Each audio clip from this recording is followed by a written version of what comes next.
In this video, I am ranking 19 detective-type cold case games I have played. My ranking criteria is such that I give the highest weight to the quality of the clues, with a preference for deductive reasoning over puzzle solving. Second, most important, are an engaging story and interesting characters.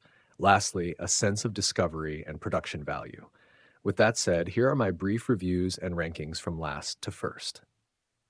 In Deadbolt Mystery Blackout, you run a detective agency and a client has engaged you to find out what happened to him last night after he left a bar with a woman just to end up blacking out and doesn't remember anything. The game is divided into 3 chapters. In each chapter, you're given a set of objectives, which involves retracing the steps of your client from the previous night. This game is puzzle-oriented, meaning you solve a puzzle to find a solution, which unlocks additional clues or evidence for your next step. Since you're given a set of clear objectives, you don't need to wonder what to solve next, and the investigation thus progresses in a quite linear fashion. In summary, this game is a mystery strung together by a sequence of puzzles. Though the backstory is somewhat more interesting than most, in terms of gameplay, this is far from being my favorite. For that, this game ranks 19th on this list. In Deadbolt Mystery Infected, events start at the beginning of the game and continue to unfold as the game progresses. An infection has escaped and is turning people into zombies, and your task is to find Patient Zero, who first escaped into the wild and started the spread. The collection of evidence provided is odd, making you uncertain if you're supposed to be a character in the story or an observer trying to decipher an unfolding mystery. While the apocalyptic zombie backdrop might be novel, the execution is not the most creative. Like Deadbolt Mystery Blackout, this game is puzzle-centric, which I consider implausible in the context of the story. It is like when confronted with a stressful situation and everything is fast becoming a total mess, everybody suddenly decides to communicate in code. Since this is a live case, you don't get autopsy reports, witness statements, or any typical day 2 material, and all you have is a string of riddles in the midst of a crime scene. For that, the game ranks 18th on this list. In Hunt a Killer, A Wealth of Murder, you play a detective who's been engaged to solve a murder that took place in a resort. This case plays out like a game of Clue. You have a house full of rooms, half a dozen suspects, and you need to figure out who was where doing what when the killing occurred. This is not a difficult game, but you can be easily misled into thinking otherwise. Most of the materials you're provided with ultimately are not required to solve the case, nor the motives or lack thereof of any of the suspects. One should be especially aware of the lack of a smoking gun. It is possible to come to the correct conclusion from a preponderance of circumstantial evidence, yet second-guessing the outcome, thinking there must be more to be drawn from among the materials provided. A game with a decent story and largely boilerplate execution, this game ranks 17th on this list. In Unsolved Case File, Avery Gardner. Avery has just been murdered and her twin sister Zoe has been kidnapped. Your role is to find the killer and rescue Zoe before it's too late. This game is divided into 3 chapters with 3 objectives. And instead of some other games where you're expected to rule out a list of suspects, thereby find the killer through the process of elimination, the clearly stated objectives allow you to focus on finding the evidence that pinpoint the suspect responsible. There is a fair amount of physical and online materials provided, and observation is the most important skill you'll need, as some clues are literally hidden in plain sight. The case unfolds in real time, like a picture on a jigsaw puzzle, but what it renders is very much secondary to how the pieces actually fit. For that, the game ranks 16th on this list. The killer murder at the motel takes you to a roadside motel where the maintenance man was killed, and every resident becomes an instant suspect. The game has a realistic presentation and provides you with everything you expect to get in a case like this. You get keycard logs, room invoices, guest statements, and the victim's belongings. But just like a real-life case, most of what you find will end up being inconsequential, and the killer's motive is very much part of the puzzle. This is unlike most other games where within the first 15 minutes, you're immediately presented with half a dozen suspects and the reasons why they all want some harm to come to the victim. Unfortunately, despite the game's realistic presentation of a plausible case, the clues are not particularly inspired. There's really just one clever clue that is designed to unlock a tin box. And with a story and a cast of characters that are merely okay, this game ranks 15th on this list. Unsolved Case File Jamie Banks has you reopen a very cold case from 1992. Jamie Banks committed suicide by jumping out of her high school window, but did she really kill herself?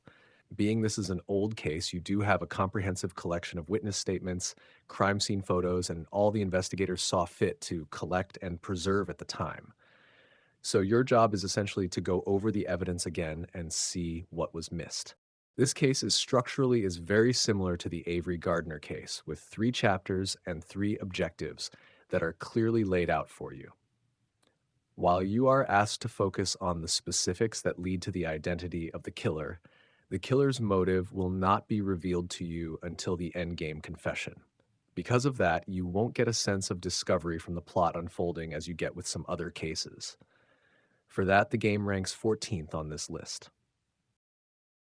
In Cryptic Killer's Murder of a Musician, you're the detective who's been assigned the case of a saxophonist who died inexplicably during a recording session.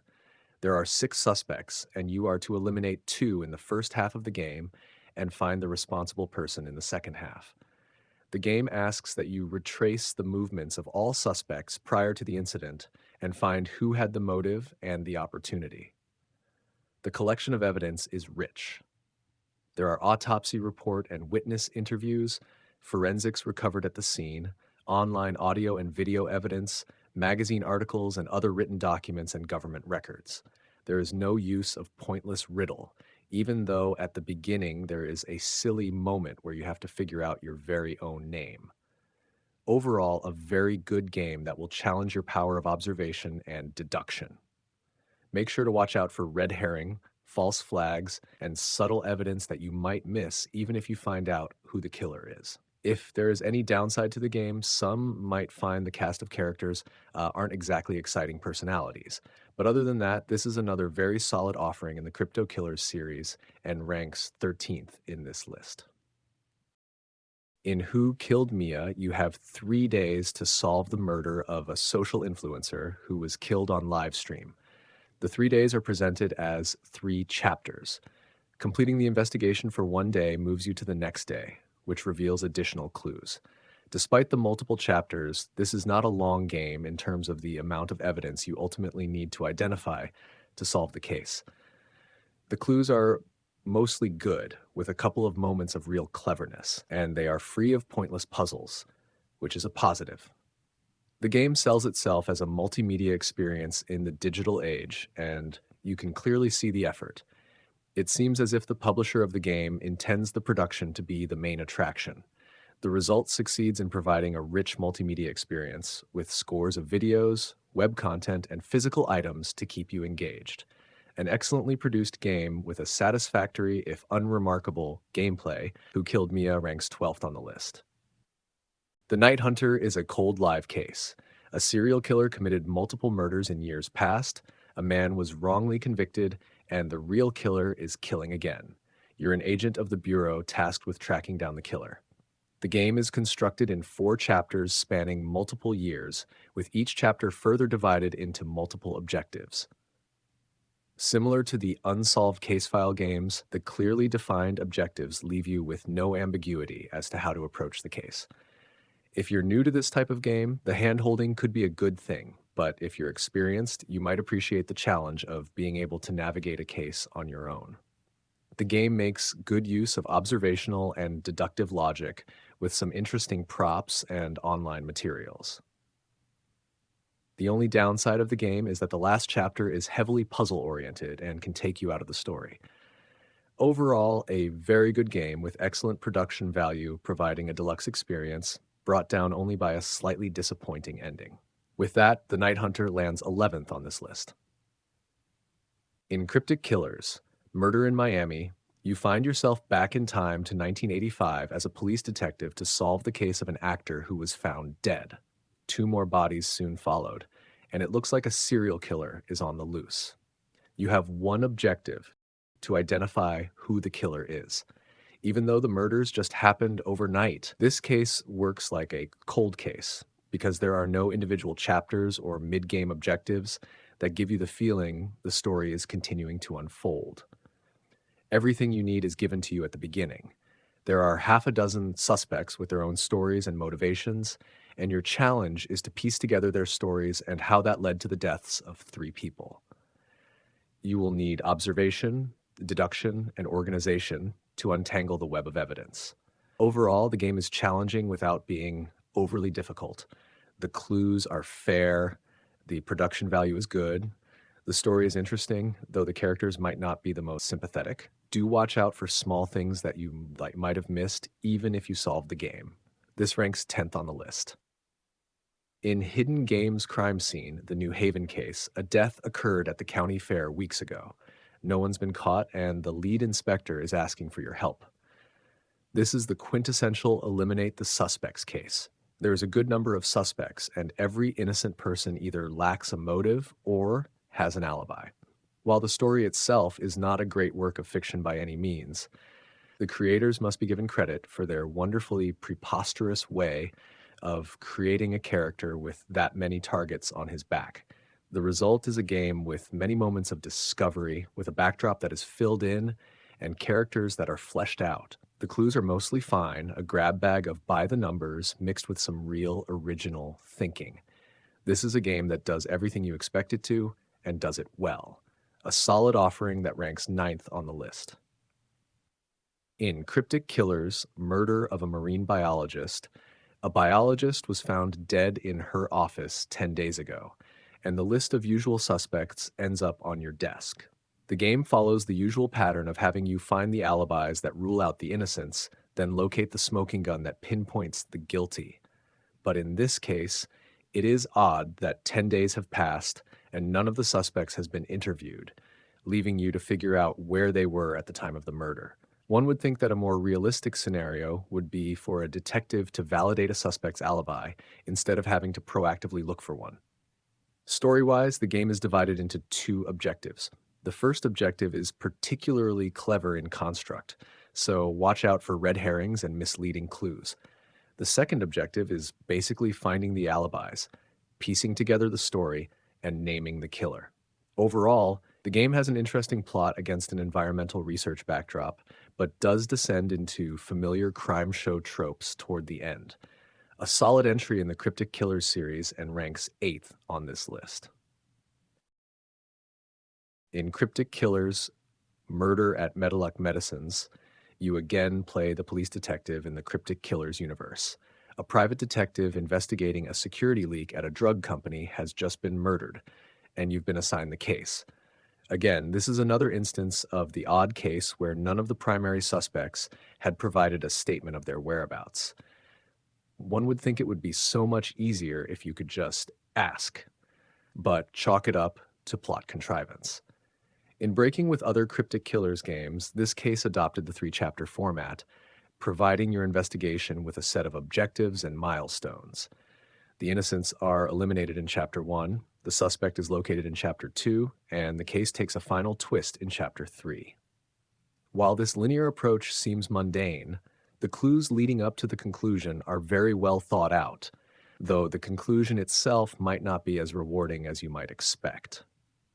A case that makes good use of your investigative skills, it ranks 7th on this list. In Fire in Adlerstein, somebody died in a house fire.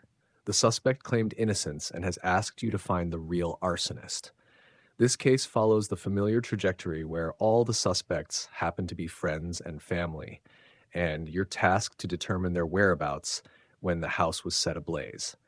But unlike most other games, the evidence you get is gathered by the suspect, who happens to be a journalist trying to exonerate himself. That turns out to be a good plot device that allows the game to include an interesting collection of materials outside of the same old in a typical police case file. While the game ultimately follows the typical find the alibi or find the smoking gun pattern, it excels in its execution. It has an engaging story, interesting characters, excellent production, and a satisfying conclusion. It makes an excellent introductory game for those who want to dive headfirst into this genre while experienced players will appreciate the more unique aspects of the case. An original and exemplary entry to the field, Fire in Adlerstein ranks 6th on this list. In Cryptic Killers, Murder on Mount Mortimer, the research director at an isolated research station has just been murdered. There were 6 people holed up with the victim due to a winter storm. Now it's up to you to find the killer. This is a typical case of a dead body in a sealed house full of suspects, all of whom are willing to talk, but one of them is hiding the truth. Like most other Cryptic Killers games, there are no individual objectives or targets you need to reach to advance the story. The whole case and all the evidence are presented to you all at once, so everything comes down to the basics: who has an alibi, who had the opportunity, and who is lying. In that sense, the case is more realistic than most, because you do get all the evidence as well as suspect statements right from the get-go. There is no pointless looking around for information that could have been obtained by just questioning the people involved. Your role is literally playing Columbo.